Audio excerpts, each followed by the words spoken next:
On dirait pas, il y a Dieu qui mate à ma fenêtre. Bienvenue à vous sur la chaîne Master et Kenny Leski. Je suis Master, Kenny ne sera pas dans cette vidéo parce qu'aujourd'hui je vais vous raconter une histoire les potes. C'est un peu du storytelling aujourd'hui, je serai un peu votre Jiraya, le Jiraya du pauvre, la contrefaçon de Jiraya vu que je suis un peu...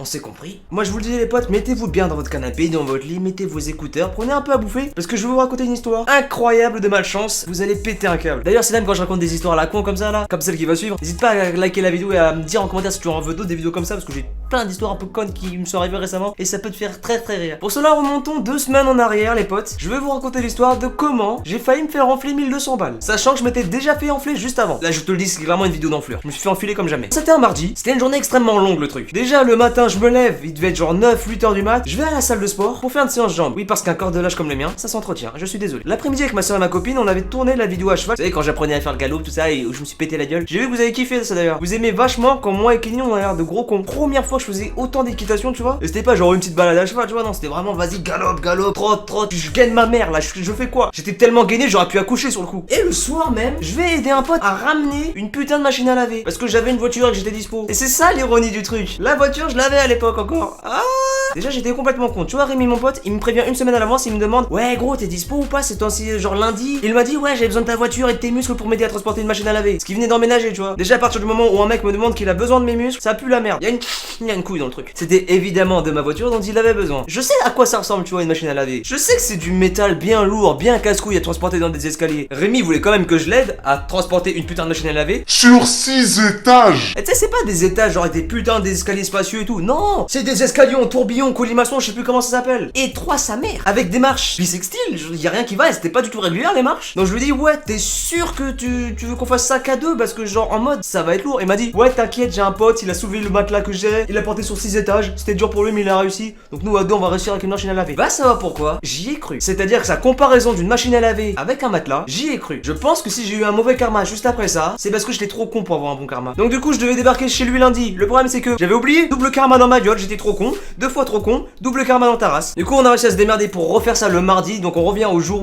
initial de l'introduction de la vidéo. Donc on va récupérer la machine à laver, on va pour la foutre dans la voiture, déjà c'est pas mal. Bon c'était une petite machine à laver tu vois, c'était pas une machine à laver familiale, ok je veux bien, mais ça reste une machine à laver bien lourde. Donc on essaie de foutre la machine à laver dans le coffre de la bagnole. Ma petite Peugeot 207 qui si tu vois cette vidéo déjà c'est chelou de 1 parce que t'es une voiture et de 2 tu vas gentiment les te faire foutre. Tu comprendras après pourquoi je suis énervé contre ma voiture. T'inquiète, attends que ça arrive, je sais que je suis un peu lent mais ça arrive. C'était une plus petite machine à laver que ce que j'avais à la maison par exemple, parce que nous on est 4 dans la famille, lui il habite tout seul tu vois, donc il s'en bat les couilles d'avoir une machine pour 4 personnes. Déjà on ouvre le coffre, il voit l'état du coffre, il est full poil de Kenny le ski. Tu vois les fils du coussin, c'est pas des fils genre du coton non, c'est des poils de Kenny. J'ai une voiture bio en pur poil de ski. Et les fauteuils là, on a dû les avancer comme ça, les plier en avant, bah pour laisser passer la putain de machine à laver. On a mis 5 minutes à trouver comment faire parce que même moi je savais pas que je pouvais faire ça avec ma bagnole. J'ai jamais touché à ces fauteuils là. Je crois que j'ai jamais été moi-même posé à l'arrière de ma voiture, tu vois. Donc j'en sais rien, tu vois. On réussit, je te jure, j'avais réellement l'impression que j'avais toute une meute de husky. Beaucoup de ces poils s'étaient immiscés sous les fauteuils et quand on a ouvert les fauteuils, je te jure que si je prends tous les poils, que je les racle et que j'en fais une touffe, je peux te fabriquer un husky. Un husky chaud mais un husky quand même. J'aide à transporter son modèle. On y arrive au bout d'une heure à monter les 6 étages. Il y a des moments, Rémi, j'ai vraiment cru qu'il allait les perdre 2-3 vertèbres ou voir sa colonne vertébrale en entier, tout, genre tout son corps. Je te jure, à un moment, il a essayé de soulever la machine. J'ai vraiment cru que son corps allait avancer, mais pas son squelette. On réussit à faire ça et je me casse. Et là commencent les plus grosses emmerdes que j'ai depuis ces dernières semaines. En gros, je vous explique, j'ai ma Peugeot 207 depuis bientôt 4 ans. Jamais eu de problème avec. Si, une fois j'ai eu un problème. Une fois j'ai ouvert le rétroviseur gauche, je crois. Il s'est arraché. J'ai pas eu tant de galère que ça. J'ai jamais eu de PV, j'ai jamais eu rien, tu vois. Donc je me dis tranquille, la voiture, j'ai rien, je suis content. Sauf que ça faisait de plusieurs semaines, plusieurs mois même, je sentais que quand je conduisais, la voiture elle commençait à lâcher, tu vois. Il y avait moins d'accélération, moins de puissance, tout ce que tu veux, mais je sentais qu'elle était plus très neuve, tu vois ce que je veux dire. Déjà quand je l'ai acheté, c'est une voiture qui date de 2008, et elle avait genre 100 000 km au compteur quand je l'ai acheté. Là je suis quasiment à 150 000 avec là. Enfin j'aurais pu, parce qu'elle m'a évidemment lâché cette grosse conne quand je suis rentré de chez Rémi. Quand je suis allé chez Rémi pour lui installer sa machine à laver, je devais partir chez Clotilde pour dormir chez elle le soir même en fait. Du coup je rentre, tu vois, une grosse partie du trajet se fait sur l'autoroute, et je me dis wouah, la voiture elle me fait un truc chelou là. La voiture refusait de dépasser les 90 km/h. J'étais sur une route à 110 km/h, j'étais le connard à 90. Je me suis dit bon, c'est pas grave, tu vois, genre elle a peut-être un peu de mal parce que je sais pas, faisait froid. Quand ta voiture te fait des trucs comme ça, t'as tellement peur que ce soit un problème mécanique que tu lui inventes toutes les excuses du monde pour te rassurer de ne pas payer. C'est des trucs tout con, hein, mais c'était un moyen de défense. Ça a pas marché, ça te laisse tomber. C'était de la merde. Elle arrivait quand même à aller jusqu'à 110 km/h, mais le passage de 90 à 110 était hyper lent. C'est-à-dire que du coup j'avais déjà quitté la route à 110 quand je suis arrivé à 110. Et là je commence à sentir une odeur couplée à un bruit du moteur. Mais tu sais, c'était un bruit de comme si t'étais à 250 km/h alors que j'étais à 70. Ça commençait à sentir le brûlé. Tu sais, le métal bien chaud qui pue. Voilà, y a pas d'autre mot, ça pue. Et là, je vois le compteur qui me dit j'étais à 5000 tours minute. J'appuyais à peine, hein. Du coup, la voiture, elle m'a dit quitte à pas perdre le permis, bah tu vas perdre ta voiture, enculé. C'est ce qui s'est passé. Ma voiture est morte à ce moment-là. Sale pute. Et là, gros coup de cul, c'est-à-dire que même dans ma malchance, j'ai eu de la chance. La voiture m'a réellement lâché dès que je suis sorti de l'autoroute. C'est une petite montée avec un feu au bout, tu vois. Je m'arrête au feu. Il y a une odeur atroce dans la bagnole parce que là, je me suis clairement dit. Je savais que c'était foutu. L'odeur était vénère, j'appuyais à peine. Le moteur, il criait sa mère, j'avais l'impression que je violais le moteur. J'ai littéralement mis 30 secondes à faire juste avancer la voiture. Les voitures derrière moi, elles en pouvaient plus quand on est passé au feu vert, je me suis fait klaxonner comme un gros bâtard. Je me tape des dodanes et tout, que j'arrive à faire, tu vois, genre en mode ça va. La voiture refuse d'avancer de ouf, mais elle peut encore faire des trucs. Clotilde, en fait, elle habite au niveau d'une montée comme assez suffisante pour te casser les couilles. Surtout quand t'es en bagnole et que ta voiture décide de te lâcher. Faut absolument que j'aille garer ma voiture devant chez Clotilde. Comme ça, j'ai pas besoin de faire le trajet pour aller chez elle et gna. Tu vois, je commence à me faire des scénarios. Vas-y, nique sa mère, la voiture refuse d'avancer. Je vais me garer sur le téco, je fais un demi-tour. Erreur. J'ai commencé à tourner à gauche. Il y avait des places de parking ici. Donc je me suis dit, vas-y, on va faire un créneau. Enfin, on va se garer quoi. En fait, quand je me suis arrêté comme ça, je me suis dit, attends, déjà en marche avant, t'arrives même pas à dépasser les 20 km/h. Ça va être quoi en marche arrière? Du coup, j'ai abandonné, j'ai continué à avancer. Et c'est là où j'arrive à la montée que je te disais tout à l'heure, la montée devant chez Clotilde, comme ça. Ça durait genre 3 minutes, mais pendant 3 minutes, je suis descendu de 90 à 10 km/h max. Avec la voiture qui faisait encore plus de bruit que jamais, qui brûlait, enfin, qui sentait le brûler, tu vois. Bon, à ce moment-là, j'avais déjà mis les feux de détresse pour que comme ça, les gens qui au cas où il y en a derrière moi, tu vois, ils comprennent qu'il faut me dépasser parce que je suis dans la merde et que j'arrive plus à avancer. Ou alors qu'il faut m'aider. Mais évidemment, il y a aucun connard qui s'est arrêté pour m'aider. J'arrive à la montée de devant chez Clo. Là, il y a un pont, tu vois, je passe sous le pont. Il y a plein de feux rouges. Je suis déjà à 10 km/h à fond. Si j'arrête la voiture, ça se trouve, je vais plus jamais pouvoir réavancer de ma vie. Du coup, j'ai continué. J'ai grillé 3 feux rouges. Ah non, là, je peux dire, j'en avais plus rien à foutre, hein. Et là, j'arrive au tout début de la montée. Ma voiture à ce moment-là, bah, j'avais compris que je pouvais plus lui faire confiance et qu'elle n'avancerait plus. Du coup, j'appelle Clotilde, je lui dis, ouais, je suis en panne pas loin devant chez toi. Vas-y, viens m'aider, on va dépasser la bagnole. Du coup, voilà, avec sa mère, elle est arrivée. On a galéré, mais on a réussi à remettre la voiture sur le côté, au niveau du trottoir. On passe la soirée avec Clotilde tranquille parce que ça me cassait grave les couilles et j'étais exténué de ma journée parce que c'était vraiment une super longue journée. Je rappelle que j'ai fait beaucoup de trucs dans cette journée-là. Je peux vous dire que les 3200 calories que j'ai bouffé ce jour-là, ils étaient totalement légitimes et qu'ils ont rien du tout fait sur mon corps. Du coup, le lendemain matin, on va dans un garage qui est à côté et on lui dit, ouais, vas-y, j'ai ma voiture en panne, vas-y, va la chercher, va la réparer, tu vois. J'en avais ras le cul. Le dépanneur du garage va chercher ma voiture, tout ça, il la fout au garage. Le lendemain, genre, je débarque avec mon père. En fait, avec mon père, on a eu le temps de réfléchir à savoir qu'est-ce qui aurait pu être niqué dans la bagnole et on savait très clairement tous les deux que c'était l'embrayage. On savait que c'était au moins l'embrayage qui était mort, tout simplement parce que la voiture ne calait plus. On avait compris que l'embrayage avait décidé de me lâcher. On avait aussi ouvert le moteur et tout, on a vu qu'il y avait plein de trucs morts. Il y avait des trucs brûlés, il y avait des trucs pétés. Enfin, je dit, mais qu'est-ce que.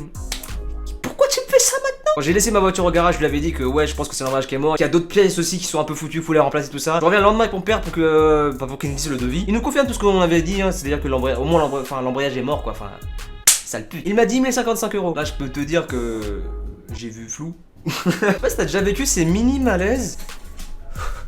Bon, on repassera sur mon jeu d'acteur plus tard, ok? J'avais déjà plein de problèmes avant ça et c'était la goutte d'eau qui a fait déborder le vase et je dis vas-y, fais répare, je te paierai plus tard, voilà. En fait, ce qui me cassait les couilles, c'est que le week-end même, j'avais un mariage de potes qui était très important pour moi. Ce mariage, je l'attendais depuis des années. Je devais emmener Clotilde, moi et un pote là-bas. Bah, comment je fais si j'ai plus de voiture? Je viens de cracher sur la caméra, mon pote. Je t'ai craché à la gueule, désolé. Hop là. Bon, du coup, mon père, il a niqué 9 heures de son week-end pour nous emmener, nous ramener de là-bas. Merci à toi, papa. D'ailleurs, si tu regardes cette vidéo, tu vas certainement regarder cette vidéo. Je t'aime, merci à toi. Ça encore, ça va. Je veux pas vous raconter les détails du mariage parce que bon, je pense que vous êtes trop jeune pour savoir ce qui s'est passé. Quand je signe le papier du garage pour dire ouais, vas-y, répare ça, je lui demande ouais, vas-y, quand est-ce que j'ai ma bagnole? Il m'a donné une fourchette. C'était pas une fourchette, c'était une baguette. Il m'a dit ouais, la semaine prochaine. Je lui ai dit ouais, quel jour? Il m'a dit la semaine prochaine. C'est à ce moment-là que je me suis dit, c'est la merde. Donc le dimanche en rentrant du mariage, dans la voiture avec Clo, je commence à parler de ouais, quel genre de vidéo on va faire pour la semaine prochaine, tu vois. C'est un truc que j'adore faire. Souvent le week-end, je me dis ouais, vas-y, pour organiser ma semaine, je prévois les jours de tournage et les jours de montage, les jours où les vidéos sortiront, tu vois. Le problème, c'est que les vidéos qu'on voulait tourner avec Clotilde, ça aurait demandé la présence de ma voiture. Ma voiture qui est au garage. J'espérais choper la voiture le lundi ou le mardi, tu vois, genre bientôt. Comme ça aura pu m'arranger. Je l'ai eu le jeudi, le jour où je peux pas tourner les vidéos, les monter et les upload pour le week-end. Ça m'a tellement cassé les couilles, ça m'a grave énervé. J'étais pas bien et tout, j'en pouvais plus, j'étais au bout de ma vie. Et j'aime pas faire des vidéos comme ça. Je fais des vidéos par pure envie. Et si je suis pas dans le mood, tu vois, j'ai pas envie de te montrer un master qui est genre, oh bah aujourd'hui une nouvelle vidéo, j'ai plus de voiture, c'est super, mais vas-y, je te fais plaisir, t'as vu, parce que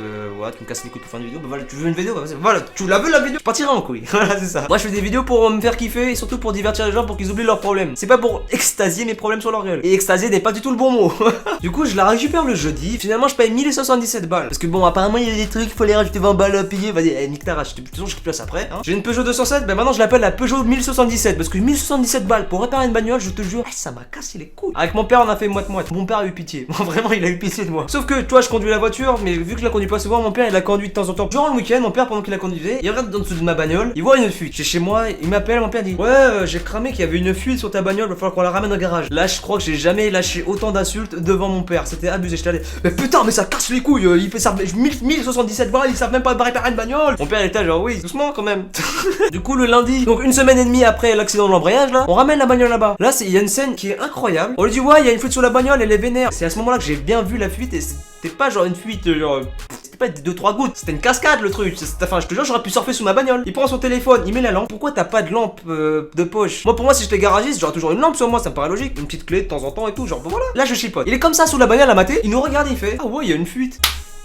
Sans déconner, connard! On va vous la prendre, on va voir ce qui va pas. Filez les clés. Donc, du coup, on lui donne tout ça. Évidemment, il nous dit oh bah je vous appelle demain ou après-demain, tu vois. Bah il l'a pas fait en fait. Il nous a jamais appelé. C'est nous qui avons dû l'appeler. Le jeudi, mon père l'appelle. Moi, toi, j'en avais ras le cul parce que je commençais vraiment à détester ma bagnole. Je voulais plus parler au garagiste, je voulais plus toucher ma voiture. Ouais, en fait, il y a un problème avec la boîte de vitesse. Va falloir que vous veniez pour qu'on en parle. 1077 balles pour que des connards me réparent l'embrayage et plein d'autres pièces dans la bagnole. Il y a même marqué sur la facture vérification. Ils ont vérifié normalement que tout se passe bien dans la voiture, qu'il n'y ait pas de problème. T'es en train de me dire que même pas une semaine après avoir récupéré la voiture, je dois te la ramener parce que la boîte de vitesse est morte et que tu l'avais pas vu avant. Au début, tu vois, c'était que moi qui étais un peu vénère, mais tu vois, j'ai resté quand même zen, tu vois, parce que j'ai la flemme de m'énerver, tu vois. J'ai vraiment la flemme. C'était la première fois, je crois, que moi et mon père, on était si synchronisés au niveau de la colère. C'était génial. On arrive au garage, on rentre dans l'atelier avec le chef d'atelier qui est incroyablement chiant parce que à chaque fois qu'on va au garage, je vous jure qu'on doit attendre au moins 10 minutes qu'un mec débarque. Et pendant ces 10 minutes, j'ai vu les mécanos qui passaient, je te jure. J'ai hésité. Est-ce que c'est des mécanos et les mecs qui font le ménage parce que vraiment, genre, ils ont des dégaines à même pas savoir se servir d'une voiture, de conduire. Est-ce qu'ils savent comment marche une lampe torche? Je ne sais pas. Je vois la voiture, elle est en l'air, il y a plus de roues, il y a plus de moteur. Et là, il nous dit ouais, là c'est pété. Regarde le truc. Hein. J'ai halluciné son père. Parce qu'à la base, je ramène la voiture pour une fuite. Donc je me dis, faut juste colmater, tu vois. Il y avait cette énorme fissure en plein milieu de la putain de boîte de vitesse. Et là, le mec me dit bon, là c'est pété. Va falloir vous payer 1200 balles. De quoi?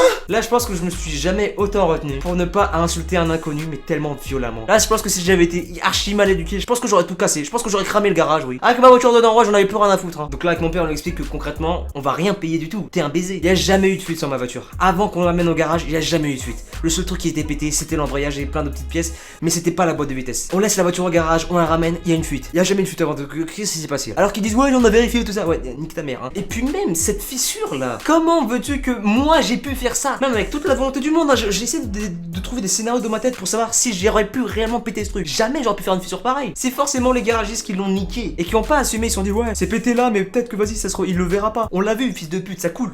Comment tu veux qu'on le voit pas? Là, on lui sort tout ça, tu vois, tous les bons arguments pour lui dire que tu vas te faire enculer, on paye pas, c'est toi qui vas payer parce que tu m'as baisé mon truc. En plus de dire 1200 euros, il m'a dit ouais, on peut vous faire ça pendant 2 semaines, ça vous coûtera 1200 euros. 2 semaines, 1200 euros, on lui sort tous les bons arguments parce qu'il peut pas contredire ce qu'on a, les arguments qu'on a. On a la facture où il y a marqué vérification, on a plein d'arguments pour le dire que ah gros tu répares gratos ou ça va finir en justice. Et ça a failli finir en justice, vraiment, parce que moi j'aurais pas hésité. C'est clairement de la faute professionnelle. T'es garagiste ou tu joues au Lego, c'est quoi le problème là? Et même lui il a pas contredit, le chef n'a pas contredit, il a dit ouais je vais pas le voir avec mon supérieur, mais tout ce que j'ai c'est que c'est pété hein. Ça se voyait qu'il savait qu'il avait pété la bagnole et qu'il assumait pas derrière. Il espérait qu'on soit le pigeon ultime, parce que déjà on s'est bien fait pigeonner pour les 1000 balles, mais les 1200 balles derrière, jamais je te dis je paye plus de 2000 balles pour une bagnole. Je vous jure quand on est parti, il nous a appelé par notre nom, moi et mon père. Tu sais, c'est comme quand tu sais que t'es dans la merde et que tu dois un minimum de respect à la personne pour pas te faire enculer. Il nous a dit ouais, on vous appelle vendredi ou lundi. Jamais eu reçu d'appel, hein. Mais mardi, je reçois un appel et là j'ai vu que c'était lui. Je dis putain, j'espère qu'il va pas me casser les couilles parce que c'est pas le moment là. Parce que mardi c'était la première fois depuis un moment où j'étais genre zen, tranquille, tu vois. J'ai pas envie qu'un connard me dise ouais, en fait tu vas payer 1200 balles en fait, enculé. Là il a carrément changé de ton au téléphone. Genre là d'habitude il était un peu genre en mode